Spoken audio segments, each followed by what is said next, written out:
Executive Director Kathleen Fraser is no stranger to CMSA. She's been a member of CMSA since 1995 and for over 2 decades has served in multiple leadership roles at both the local chapter and national levels. Kathy has been a nurse for 40 years and continues to maintain certifications through CCMC, ANCC, and CRRN.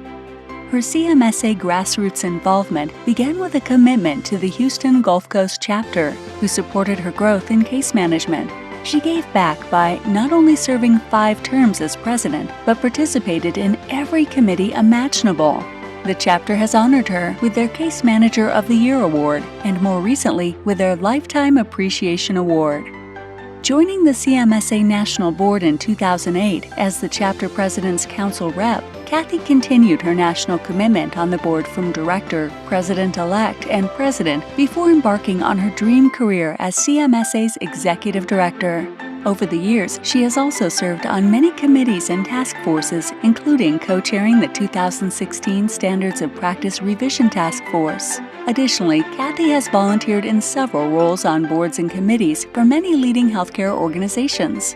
She has made a commitment to enhance collaboration with other industry leaders, including the Commission for Case Manager Certification, with whom a reciprocal discount was created between CMSA members and CCM applicants. She has authored several articles and manuals, including CMSA's CMAG COPD manual, and co-authored the newly published Integrated Case Management, a manual for case managers by case managers. In 2016, CMSA honored her with the National Case Manager of the Year award. Using her passion and experience within the healthcare industry, Kathy loves to share her knowledge and enthusiasm to inspire others.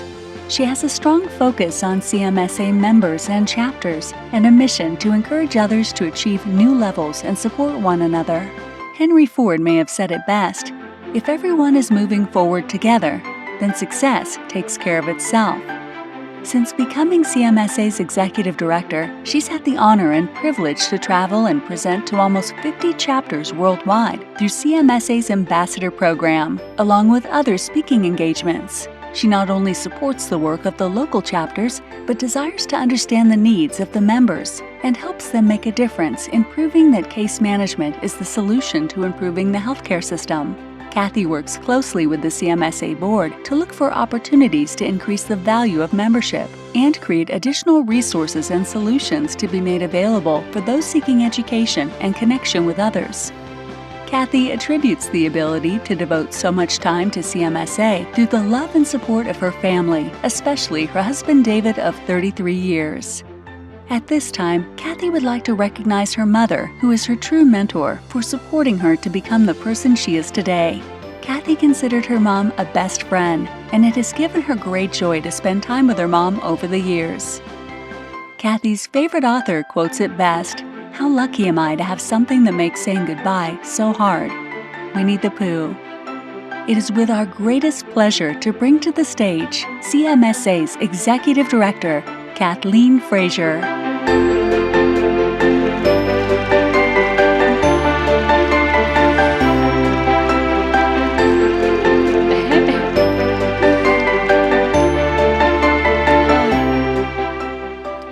When somebody very sweet was putting this together and suggested, "Let's do something about your mom," and I said, "Oh, how nice," and gave him the stuff.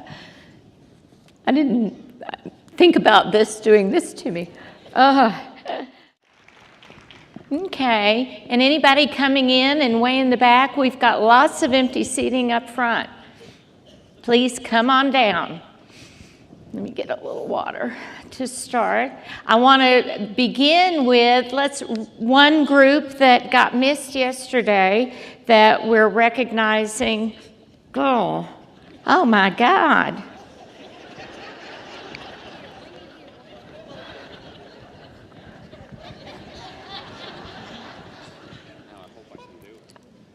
I knew that would happen. You know, you loosen it for them, and then, yes.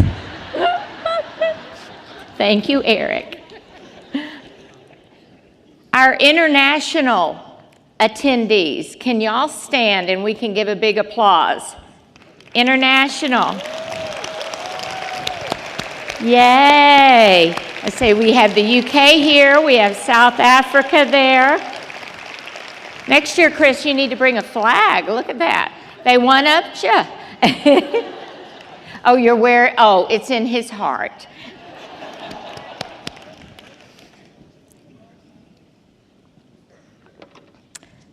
This past year, and for the past, well, since I was president yet, but had that pesky day job, but then this past year as executive director, I've been blessed to come to so many chapters. And if you're a chapter leader or a member of a chapter and I haven't been there, please contact me. And I would love to come out and speak to everybody. I'm echoing. Oh, look, there's people up there. I never saw them. Can y'all wave to them? Yeah, they thought they were hiding. Can y'all get rid of that echo? I didn't have that yesterday. I know they'll take care. Oh, getting better, almost there. I think that's probably okay. Thank you. So, been all over the country. Flight is not the glamorous thing some people think it is nowadays, but it's this kind of falls into a usual drudgery. But I had one trip that started really, really fun. And, once you're a case manager, you're case managing everything. Everything you do, your family, strangers, not just your patients. But I was leaving for a trip, and I can say it was San Francisco because it didn't have anything to do with San Francisco being bad, but it was going to see the San Francisco chapter, and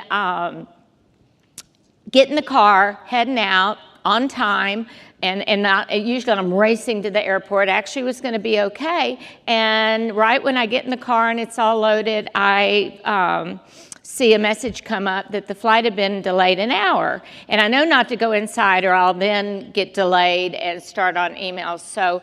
But I had this one, my sunglass case was so big it wouldn't fit in my purse. So I thought, oh, well, let me run around at any rate to the back, and opened up the hatchback, and it's a SUV, and I hadn't had it that long, so still wasn't real familiar with all the bells and whistles, but ran around to the back, knew at least how to get it open, and opened a suitcase and threw it in and closed it back. And neither suitcases are locked because the little one was my roll-on carry-on, and then the middle size I'd have to throw in my makeup bag because I put on my makeup at stop signs, and as I'm going there, and so that was up front with me.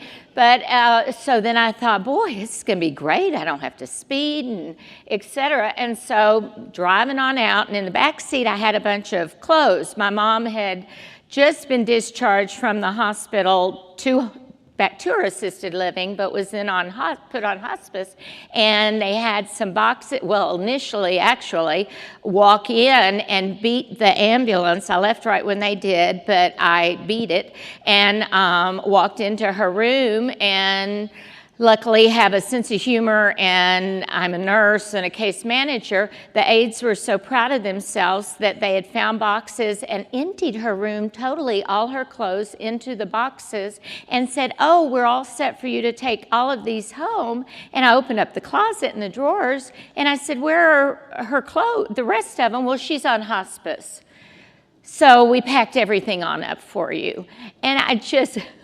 She's not dead. She's not dead yet. Hospice, she's got to have clothes on. It was just amazed me, and they were so proud of themselves, and I looked and just started dying laughing and said, thank God I'm not a layperson coming in. They would just completely fall apart that, oh my God, what happened to her in the ambulance? Y'all know something we didn't? And so I made them put everything back and then go through things that, well, yeah, she ain't going to be wearing that or this or that. So I had 2 boxes in the back of the seat. So I'm getting out of our neighborhood, and as I'm getting out, I heard a little thump, and I thought, oh, crud, it's one of those boxes that had her cowgirl hat on and her cowgirl boots she liked to wear when she had dementia and ambulatory.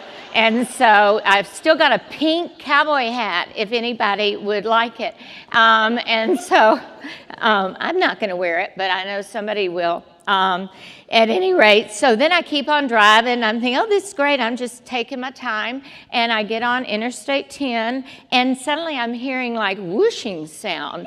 And I thought, oh, crud, a window's open. So I'm hitting the buttons, and it's still happening. And I hadn't merged yet, so I turn all the way back.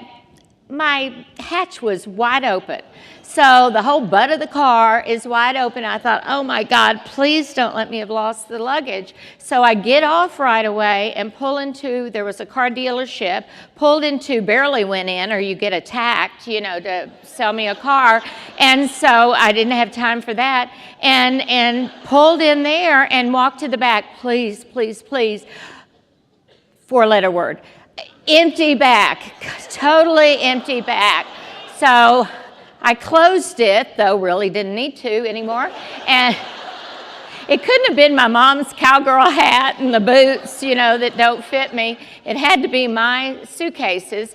And I just gotten a new laptop, and it was in the little one, and the earphones and the iPad for the airplane and everything else. So I get in the car, called my husband and told him, you know, God, and he works out of the house as well, what I had done, and then said, stop laughing, this is an emergency, you know, you've got to go out and look for my luggage. And so I said, I'm on my way, and I get there, and I don't see him, and I'm circling around, and then come back and thought, crud, you know, it's not there. And because I figured, well, that was the thump, because there were Mama's 2 boxes in the back. And when I knew where it fell, well, I'm at the point where then I thought, well, I'm going to go to the house, because one had my cell phone on it, and they hadn't called me, but the other had the address, and it was just 2 blocks from my house where the thump happened. And so I stop. Well, a police car zooms up next to me. Well, knew I wasn't speeding, and I had stopped fully at the stop sign, but hadn't gone yet. There were cars, and looked at him, and then silly me, I'm getting all hysterical, but I thought, oh God, they must be thinking I'm like casing the place. And because an old white woman is going to be, you know, profiled.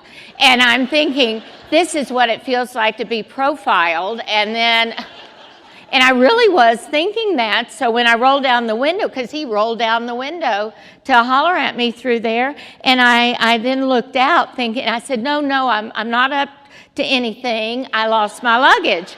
And he looks at me and says, no, our dispatcher said somebody had seen, he had called in to our obstruction in the road hotline. And the dispatcher called me.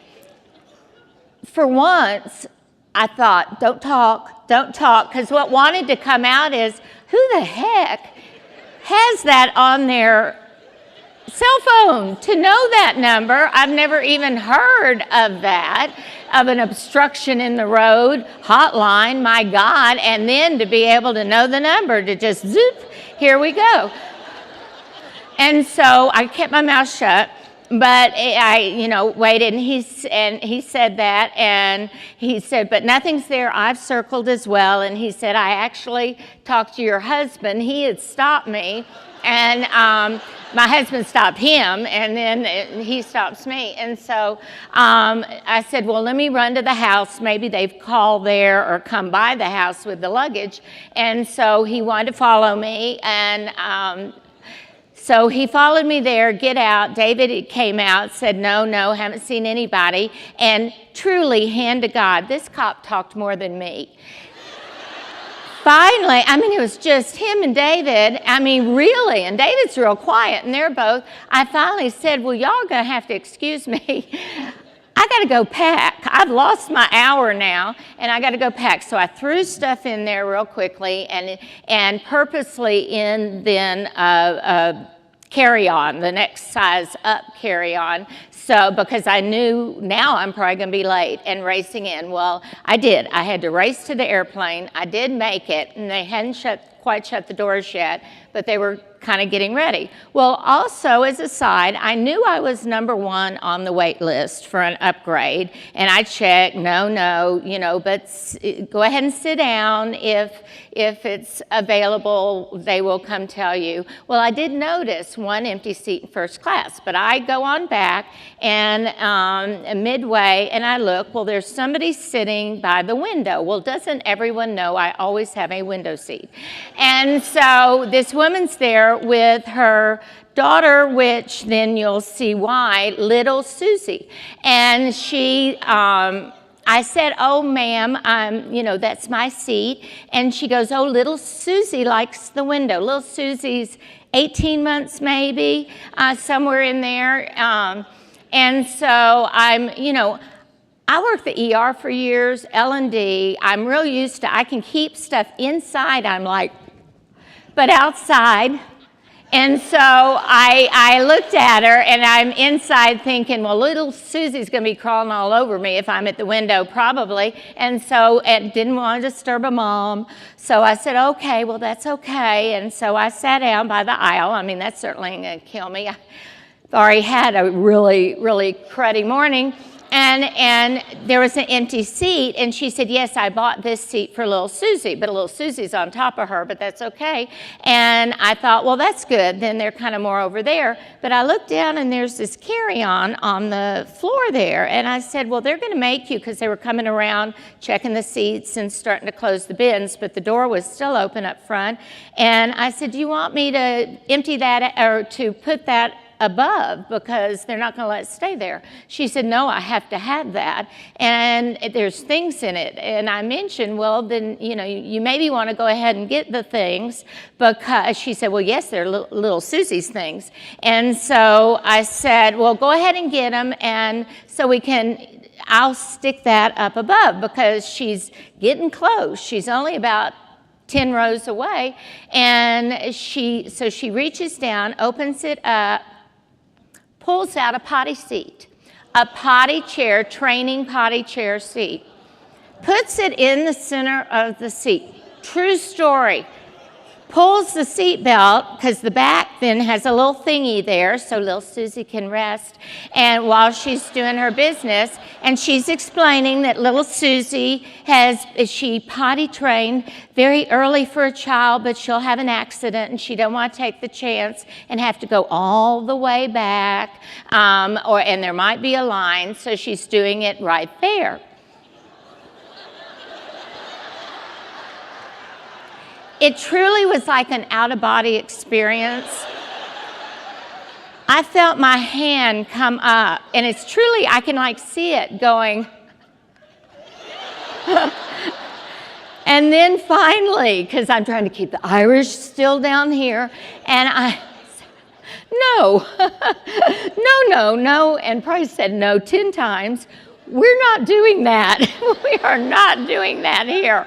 And she said, oh, yes, we are. It's my right. I bought that seat. I can do with it how I please.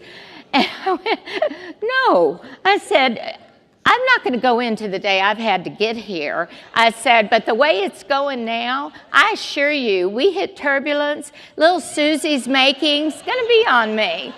And we don't want that. And she went, oh, no, I'm sure that won't happen. My parents are in San Francisco. I do this trip all the time. I said, it's a biohazardous aspect, too, if you're talking law. I said, I'm sure United would not allow it. Well, it's my right. And I thought, oh, you know, as they say, talk to the hand. I'm not talking to you anymore. So I thought, this is why God put me on this aisle seat. So I lean out and see the flight attendant, and I'm going, finally, because she's not coming. And then she gives me a look like, oh my God, she's going to be trouble, and comes over, and then in a very professional, nice voice, yes, ma'am, we're trying to get ready to get off the ground. Is it an urgent matter? And I just looked at her and did a Vanna White, and she looked, and then she suddenly, oh no, we're not doing that. And the woman started arguing with her too, and back and forth, and so then said something rude to me. And I'm thinking, you are really pushing the wrong buttons. And so I looked back to her and took a deep breath, and then I thought, I'm not talking to you. And so looked back again, and the flight attendant was gone. I thought, certainly she didn't just decide to let her do it. But then a couple minutes later, here she comes with the gate agent with her. So they come up to her. And I found out later, I did not know this, if any of y'all didn't, that flight agents are actually supervisors. They're at a supervisory level, and they're over the plane as long as the door is open. They're kind of in charge of that plane, so she's the boss. So the flight attendant went out and got her and brought her back, and she said, ma'am, I hear there's a problem. We are not doing this, and I will give you 3 options. Oh, what are those 3? And she said, I will help you we're gonna pack it back up, and we're gonna put it up here, and you can just take what's your baby's name? And both of us at the same time went, little Susie. And so, and she goes, well, I don't care for that option. What's number 2? And she said, I can have the people, I'm sure the people that are seated by the bathroom, rarely do you really want that seat, and we can move them up here, and they would trade seats, those 3 people. And we were it was Economy Plus, where you have a little more leg room, and then, because little Susie needed that, and then the people in the back would like that, so she said, I'll go do that. Well, I don't care for that, and what is the 3rd? Now, in my mind, I'm going, if you give her that first class seat, you will see Irish. I am 1K, by golly, don't let her go up there. But then she said, I will escort you off the plane. And the woman's going, well, I'm going to have to see. And then, so then she looks down at me and said, oh, ma'am, I'm so sorry you've had to go through this. What can I do for you? And I'm sure she was figuring, oh, I want miles or whatever. I said, I was number 1 on the wait list. Is that seat still open? And she said, well, are you Miss Fraser? I was coming to get you. And so I got up, moved to my first class. She said, and why were you especially anxious? I guess because of this. I said, no, I've had a really bad morning. I was ready for a shot of Patron. And so, and I wasn't getting it back there with little Susie. And so anyway, so I go up and sit there, and then she, eventually the flight attendant and the gate attendant are coming up, and the gate attendant gets off to go run her sheet. Flight attendant was coming up, and I asked her, okay, what happened? And she said, well, she decided to do the one by the bathroom and move back there with little Susie. And so somebody was blessed in that back row, one of them, to get to sit next to him. But she looked at me and said, I just wanted to tell her, are we hillbillies or us, or what is this? And so God... So I get into San Francisco and have to race, and long story short, still no calls. But when I got back from the presentation, my phone was blinking, and ended up, it was a case manager who found it. But he wasn't in case management anymore, maybe because he didn't... One of us in here would have looked at the tags and seen my cell phone, but that's okay. He had stopped doing case management, he told my husband, after about a year, and he didn't quite like it that much, and so he's in something else. But it was lovely, and he brought it to the house, so that was taken care of. But that's just life on the road. And so through that, I always try to find ways then to relax, and I love sayings, etc. And when I was at the Kansas City chapter about a month ago, they were doing superheroes, and they had Wonder Woman shirts for everybody. Well, they gave me a Wonder Woman pillow that I think of as really all of our mottos. It said, I may not be Wonder Woman, and you could do Superman in there instead, but Wonder Woman, but I'm just saying you have never seen both of us in the room at the same time. And I thought that was so great of what we really are, superheroes. So to leave you with, I had told y'all about this in let's see, year before last in Long Beach with all this traveling, and I'm trying to just kind of de-stress and do things, try to do things outside of my box. And I saw on Ellen, I record Ellen every day and watch. I just love, love, love Ellen. And she had said years ago, so if you were in Long Beach, you heard me say this, and I've talked to people who've done it since or were felt embarrassed to do it, but it just still made them giggle when they got in this situation, that when she said she'd love to do it but never had, and she still hasn't, because I watch her show every day, or it's recorded, so then I binge watch. But she said she'd love to get on an elevator, you know, you punch your button, and then when it closes, because, you know, so it can be so awkward and everybody's just standing there, and, you know, you want to do it with more people in there. And while you're all awkward and just kind of looking around or up and smiling, just go, just out on parole.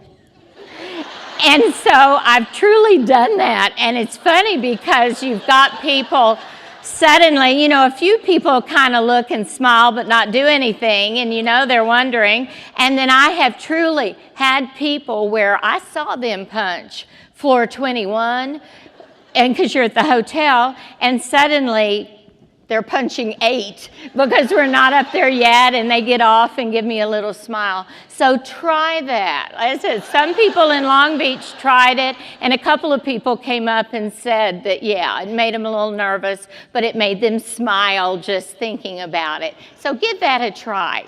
So that's my little thing to y'all. So everybody have a wonderful, wonderful, wonderful time at the conference. Are y'all so far? So we're just about at our halfway mark, and it's the quality you've seen so far is going to continue. So I want to introduce now our keynote presenter, Dr. Alan Hamilton.